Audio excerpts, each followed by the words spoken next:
Okay, so I have this confusion that keeps coming up over and over and over again. So I'm just going to create this one video, and I'll probably just send it out to people that ask this question. What specific food will knock them out of ketosis? So I just wanted to do a video on the background so then you can answer this question yourself. There's really three scenarios that I want to kind of cover just to kind of clear up things, because sometimes this question is mixed in with breaking a fast because you're doing the ketogenic diet plus the fast at the same time. So you want to know, will this specific food break a fast? Okay.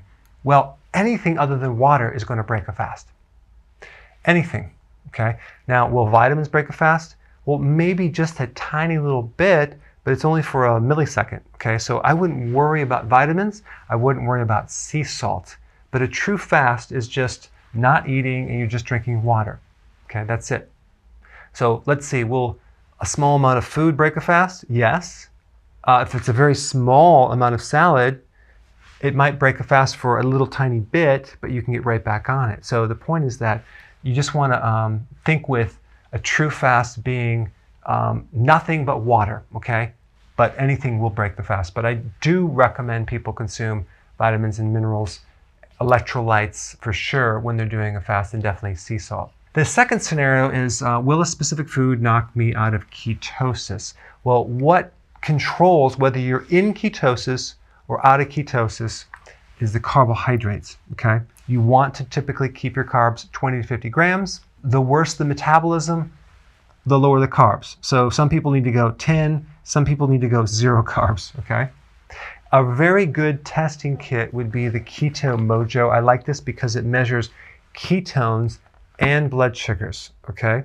But you can get both to get a whole picture on what's going on, because when you increase your blood sugars, your ketones go down. If you decrease your blood sugars, your ketones will go up. So you can just kind of get a bird's eye view of what's happening, especially reaction after foods, eating certain foods, okay? So if you consume too much protein, that can knock you out of ketosis. So, but mainly it's the carbs.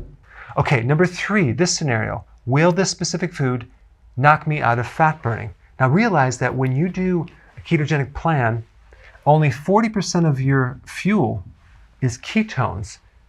The majority of fuel, the rest of fuel, minus a very small amount of glucose, is fatty acids. So you're burning fatty acids in addition to ketones, but there's really no test that will determine that, okay? And there is a test, but it's very expensive, but there's not going to be any test like this. You're going to measure fatty acids. So if you're doing ketosis for a long period of time and your system is very efficient at burning ketones, you may do a urine test and find that there's very few ketones going on. Doesn't mean that you're not in ketosis. It just means that you're not wasting them through the urine. You want to use these tests with kind of judgment. But what we really want to know is, will this specific food stop me from burning my own fat? Okay, because the goal is to burn your own fat. Because if you're in ketosis, okay, you see the ketones coming out. Those ketones could be coming from your dietary fat, not necessarily your own body fat. And so you want to keep your carbs low, not consume too much protein, and also not consume too much fat. So this would really play out when you have a very slow metabolism or you're plateaued. Let's say you're going through menopause and you just kind of hit this stall point. Well, then you can start reducing your fat and force your body to burn its own fat. Another mistake that people make is they think in their mind, I could take exogenous ketones, these ketones you can buy as a supplement, and that's going to help me get into ketosis. But then they don't lose any weight. Well, because you're using this as a substitute for burning your own fat. The more you take this, the less your body will have to burn its own fat. So it's not just all about ketones. It's about you actually burning your own fat. It's about burning fatty acids and really understanding all these little pieces to this complex puzzle. Anyway, put your comments down below and tell me if this clears up the confusion, or if now you're even more confused than you were before I explained this. So I want to know about what you think about this video. So please comment below and tell me what you think.